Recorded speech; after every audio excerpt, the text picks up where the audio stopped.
Hey everyone. So we're going to be talking about writing modern metal drum parts, specifically how to program them into your DAW using MIDI in the most methodical but also the most musical way possible. Now, although you don't have to learn how to physically play the drums yourself, it is important to understand what the basic elements of your typical rock or metal drum groove are so that you can use those elements to the most of your ability and write with the most intention when you create these drum parts for your compositions. So we're going to be breaking down the anatomy of a modern metal drum groove into four basic elements. Now those elements are going to be the ride, the backbeat, the kick pattern, and then your ornaments, fills, and accents all in one group together. Now the first element we're going to be talking about is the ride. Now the ride you can sort of think of as the metronome or timekeeper of your drum groove. This is what a drummer would be doing with their right hand, usually on either a cymbal or a tom, to help keep time and provide a rhythmic context for the rest of the drum elements. So to illustrate that, I'm first going to show you this drum groove that's a basic 4/4 groove and that does not have a ride part. So it's only got your kick pattern and your backbeat snare. Afterwards, we'll go in and we'll write a ride part and we'll alter it and we can see how that element affects our groove. So this is what it sounds like without a ride part. Okay, and it's in 4/4. Your beat is 1, 2, 3, 4. 1, 2, 3, 4. So to start writing my ride part, first I'm going to select a cymbal. So in my case, I'm going to do it with a closed hi-hat. And then what I'm going to do is, just as I said before, we're going to think of this as our metronome. I'm going to have this cymbal hit happen on every quarter beat. And so I have my DAW, my timeline on my DAW set up to show me eighth notes here. And if you're not used to looking at something like this and thinking about these subdivisions, you can make it easier for yourself by just changing how your DAW subdivides your rhythm. And in Reaper, which is what I'm using now, I can click down here and I can change it to quarters. And now what I'm looking at is each black line that's coming down from the top of the timeline here is going to represent a quarter subdivision. So this will be one quarter note, this will be another quarter note, this will be another quarter note, this will be another quarter note. So there'll be four quarters in the whole measure that I've written out here. So it'll sound like this.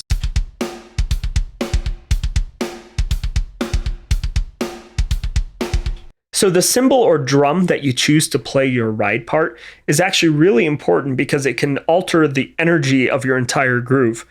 And so to demonstrate that, I'm going to take my simple quarter closed hi-hat ride here, and I'm going to move it, for example, to an open hi-hat. And so this is the same pattern, but now instead of a closed hi-hat, we've got an open hi-hat. This is what that sounds like.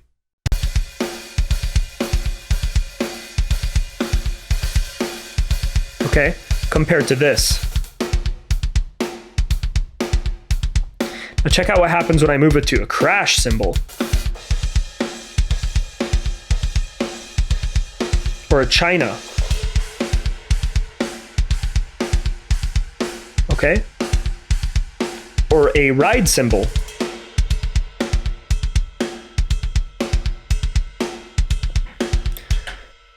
So the other way we can alter our ride part other than just changing the cymbal is by altering the subdivisions of the ride part. So currently what we're doing is we're having our ride play quarter notes, which actually is ideal for more washy cymbals that evolve over time. So things like our crash or china or open hi-hats, those don't decay very quickly. They ring out for a while and their sound changes. And so when we play quarter notes on them, the quarter notes are far enough apart from each other that you actually hear the wash of those cymbals. But when you think back to when we were listening to our closed hi-hat part, you know, the closed hi-hat is a very short, dry sound. So when we play these quarter notes, there's a lot of empty space in between them, which could be what you're going for. But another thing we can do is we can, for example, change our groove from quarter notes to eighth notes. So we can have our closed hi-hat play eighth notes instead. And so to do that, I'm going to take our ride part.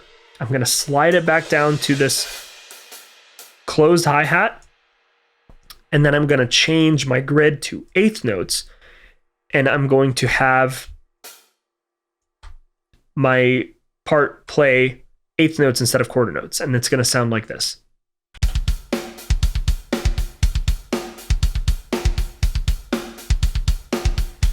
So by changing our closed hi-hat pattern on the right hand to eighth notes instead of quarter notes, we filled in the space and we've achieved a different feel.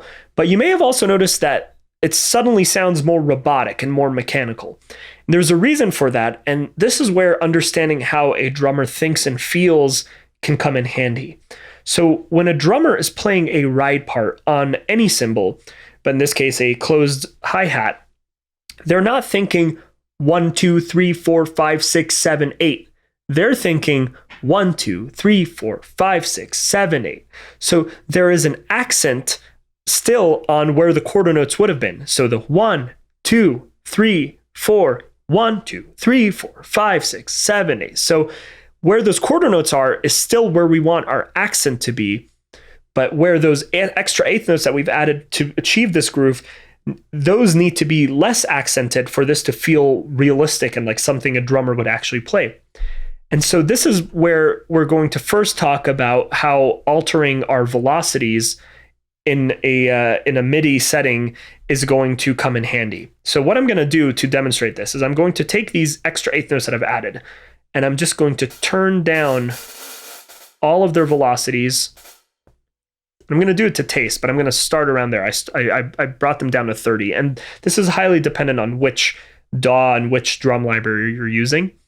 But this is what it's going to sound like now compared to this.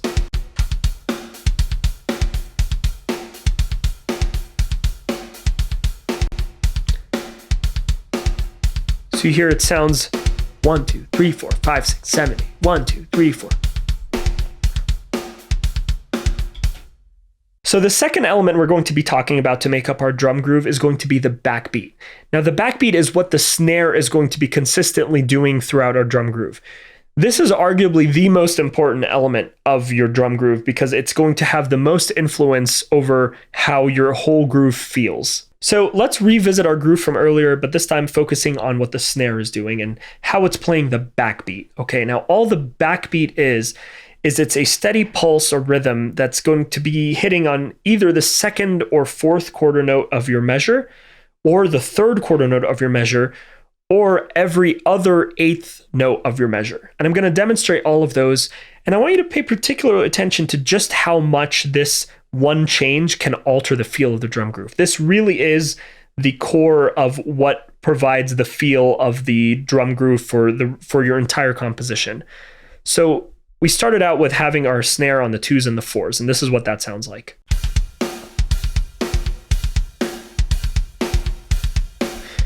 Okay. So now what I'm going to do is I'm going to delete those snare backbeat hits, and I'm going to only have them play on the third quarter note instead, and that's what this sounds like.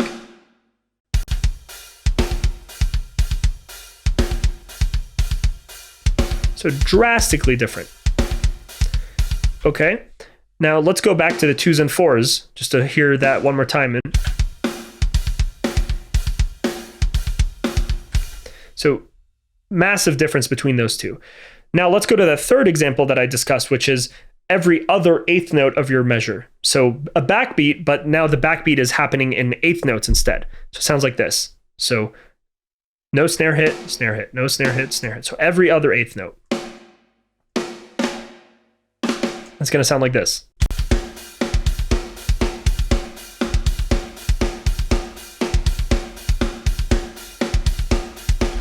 So next we're going to talk about the kick drum pattern. Now, the kick drum has had a pretty steady and consistent role in rock and metal for the past several decades, which is that it follows along with whatever the bass guitar is doing. And to make matters even simpler, in modern metal, the bass guitar is usually playing in unison with the rhythm guitars, but just an octave lower. So we're going to revisit the groove from earlier, except I've deleted the kick drum part. I've left in the ride part, which is going to be on an open hi-hat. I've left in my backbeat snare, which is going to be on the 2 and the 4. and I have written a new riff just now so that we can use it as an example to write a kick drum pattern over.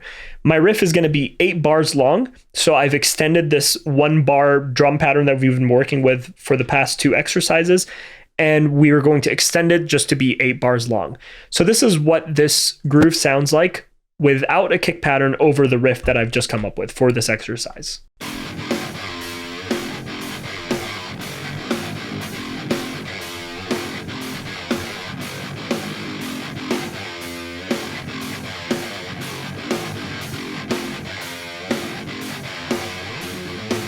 So the first thing that I do before programming a kick drum pattern for a riff like this is I increase my grid's subdivision so that it lines up with the subdivision of the notes that I'm playing in my riff. So I happen to know that there are 16th notes in the riff that I'm playing, so I'm going to increase my grid subdivision so that it includes 16th notes. So now when I look at my grid, I see 16th note divisions represented by these lines at the top of my screen. And that's going to allow for a really good visual guide for where I want to put my kick drum strokes as I work through my riff.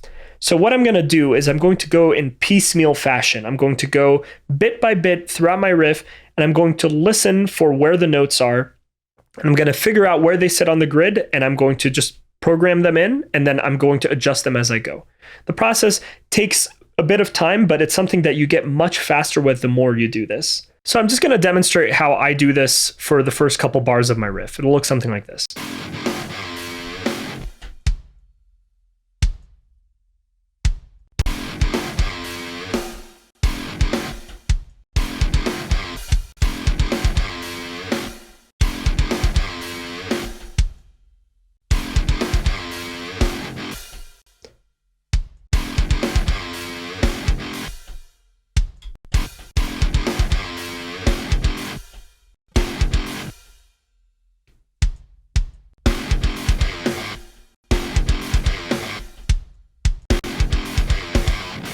So altogether, it's going to sound like this.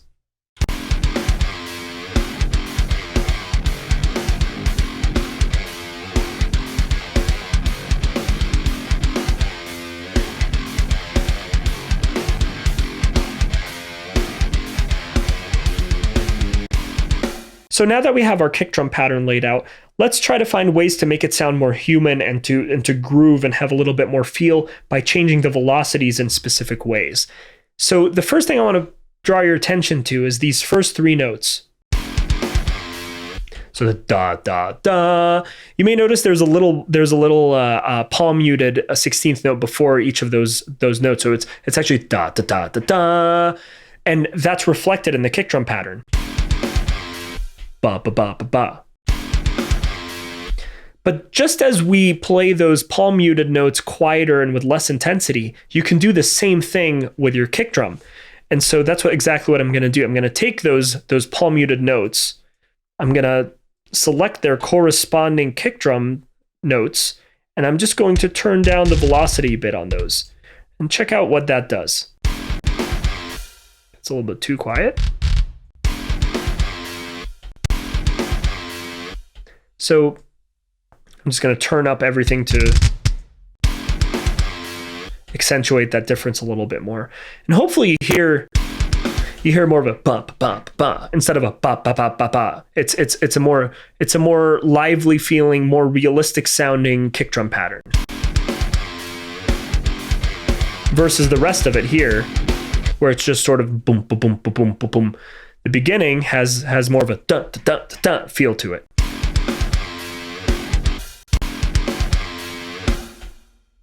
So these are the kinds of details that you should be paying attention to when making these kick drum patterns, is that a drummer is going to be very in tune with what's going on in the riff, and they're naturally going to hit those stronger notes more powerfully with their feet. That's just going to naturally happen. And so if you can reflect that when programming the kick drum parts, you can have your program drums sounding a lot more both like a real drummer, and also fit in your arrangement and accentuate what you're trying to get across with your arrangement better. So by making those velocity adjustments throughout my entire kick pattern, paying attention to what the strong notes are, what the weak notes are, and reflecting those changes in the kick pattern, this is what the whole riff is going to sound like.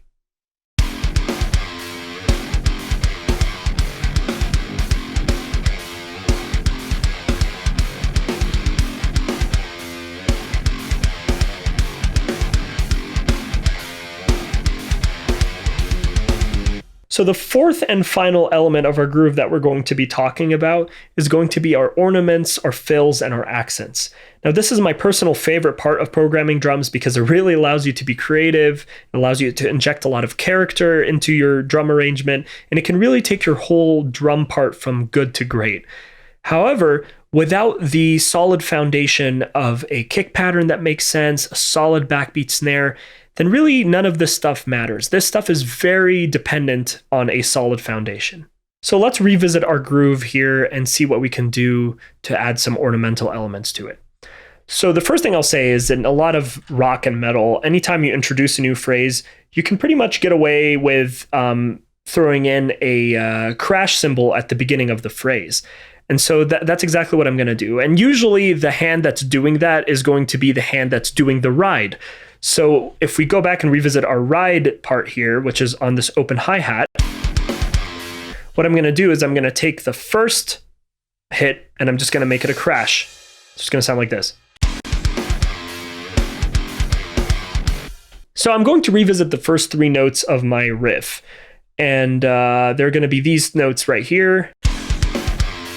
Ba, ba, ba. And I think these notes deserve even more accentuation. So what I'm going to do is I'm going to add a cymbal hit to each of those notes. Okay?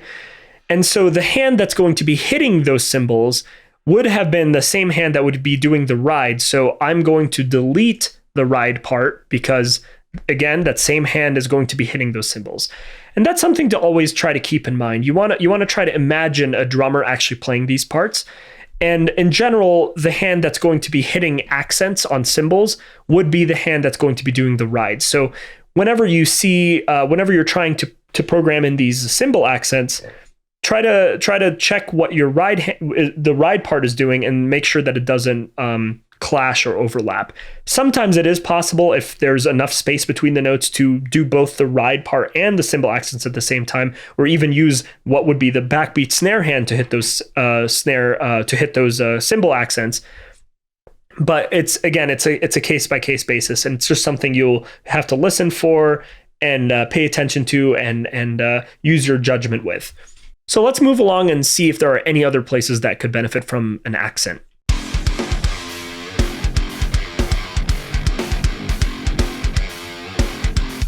So the second da, da, da, it sort of sounds like it's on its own and it isn't being supported by the drum part. So what I'm going to do is I'm going to add another crash because it sounds like an important note to me. It sounds like it should be accented by the drums. And so I'm going to try it. And again, because I have a note that's in the ride very, very close after where I want that accent to happen, I'm just going to omit that completely. I'm just going to get rid of it. So now there's this blank space in the ride. You can, and that helps you actually also understand just how important it is to have that constant ride going on in grooves like this. And what we're going to do is we're instead going to throw in another crash to accent that note once again. It's going to sound like this. So let's listen to it in context leading up to that part.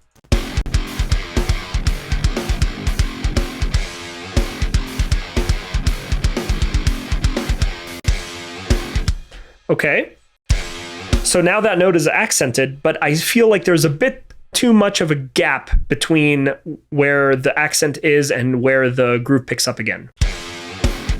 So what I'm going to do is, this looks like a good space to put in a fill for me. So I have 4 16th notes that I can work with. So what I'm going to do is I'm just going to do a short tom run that's just going to go from low to high or high to low and play that back and see what that sounds like.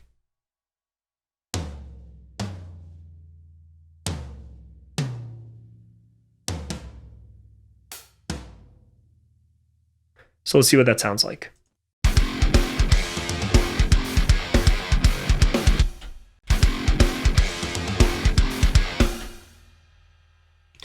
Okay, I think I'm going to try it in reverse. So I'm going to go from low to high. So I'm going to start with a higher tom and go to a lower tune tom.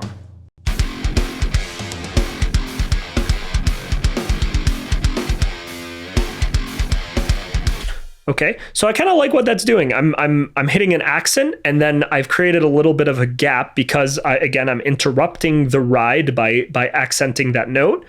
And so I'm filling that space just because I felt that it needed to, not because by default it needs to. It just felt that way to me. So I threw in these few tom hits, and it seems to fill the space nicely to me. So going back to the beginning, listening up to that point.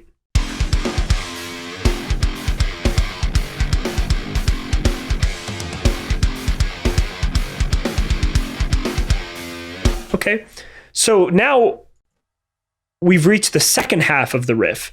So what I can try to do is I can do another accent at the beginning of the second part of the riff, just as I introduced the first half. And I'm going to do that again by replacing my ride hand that's doing this open hi-hat with another crash cymbal. This is what that'll sound like.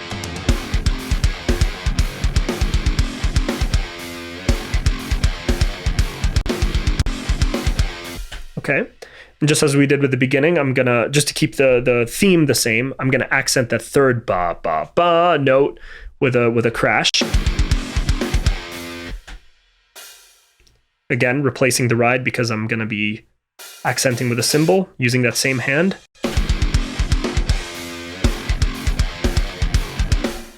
Okay, and I'm gonna get rid of that second open hi-hat stroke immediately after, just because it seems impractical to me to go straight from a cymbal back to that hi-hat. And again, we've created a gap now. So what I can do here is try to play another fill. But just to change it up and to show an example, I'm going to instead make this a triplet fill. So I'm going to go to a triplet subdivision in my grid. And I'm going to fill in the last three triplets in that beat, 16th note triplets,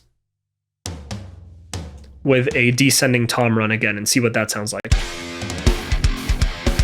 So 1, 2, 3. Those are triplets. So 16th note triplet run. So let's see what that sounds like in context. Okay, I like that. I even think that I can accent the backbeat snare here. It just sounds like an impactful moment in the riff to me. So that note there, I like that. I'm gonna use a different crash just for fun.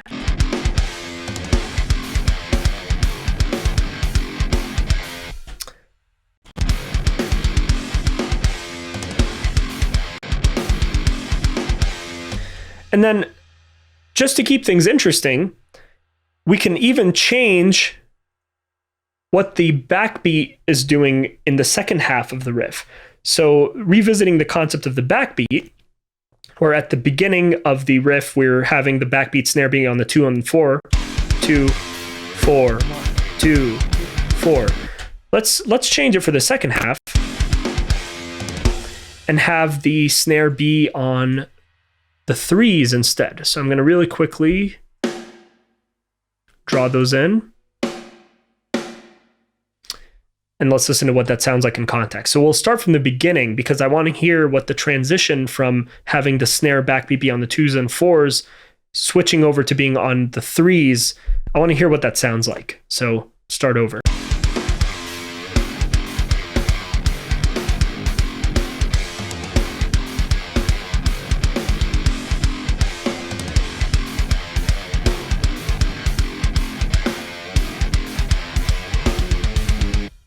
So I think that sounds kind of cool. And the other thing we can do, just to keep the theme the same, is we can even change the ride from an open hi-hat to a Let's change it to a China. Okay, we'll play it even louder because I think that second half sounds a little bit more intense to me. All right, so now it sounds like this.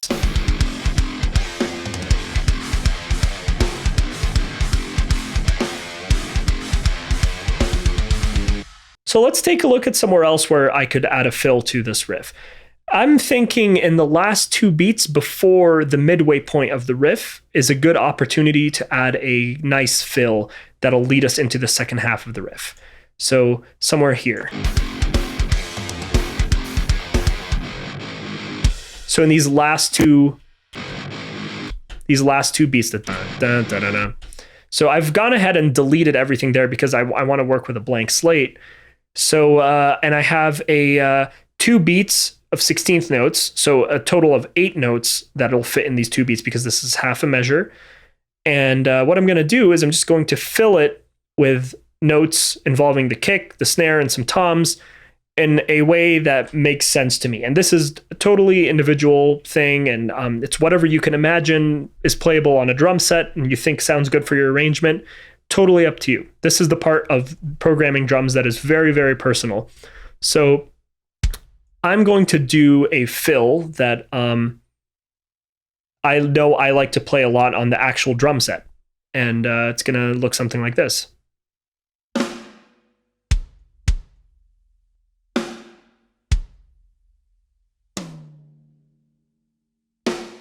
It's going to sound like this.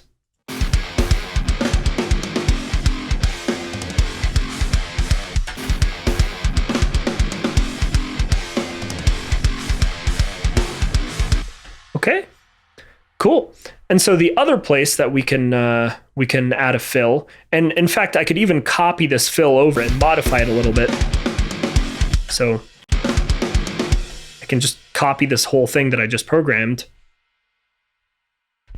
And I'm going to go to the last 2 beats of the entire riff. And let's go ahead and just drop it in here as well. And then we'll modify it so it's a little different.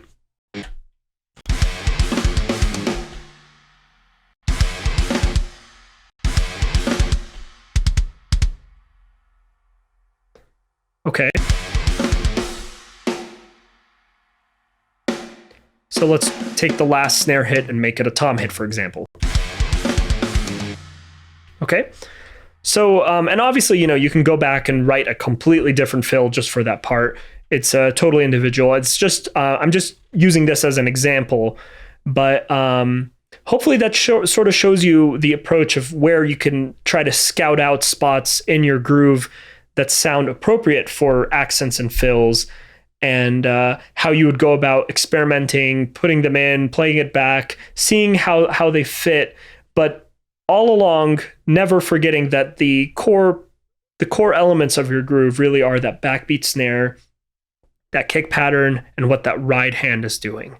So as long as those things are still shining through, and as long as those things are still holding everything together, you can really take a lot of liberties with what you do with the rest of your drum programming and all the ornaments and accents that you're going to be playing, as long as they serve your arrangement. So let's take this back up to the top, listen to how all the little things we've tweaked are going to play together to affect this drum groove.